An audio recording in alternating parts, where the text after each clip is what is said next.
अस्सलाम वालेकुम नाज़रीन, सिंध रखनी ते ख़बरों जो सिलसिलो जारी है। तमां सां जाती मां ख़बर शेयर कंदा आहियूं। पाकिस्तान पीपल्स पार्टी ज़िले सिजावल जे सदर MPA rice Mohammad Ali Khan Malkani, rice हाजी शौकत अली खान मलकानी, डॉक्टर हाजी नियाज़ मलकानी जे वालदा गुज़िरियल ॾींहं ते लाॾाणो करे वई हुई, जंहिंजी जनाज़ी नमाज़ अॼु जाती लग ॻोठ राज मलक में अदा कई वई।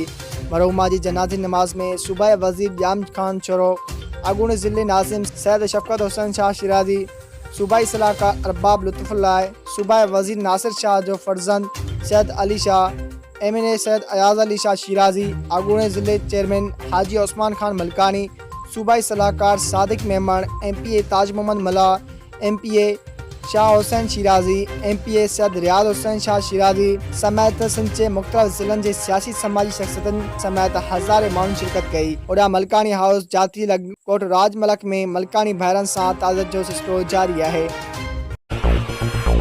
वधीक ख़बरूं ॾिसण लाइ विज़िट कंदा असांजी वेबसाइट www.sindhajraknews.com।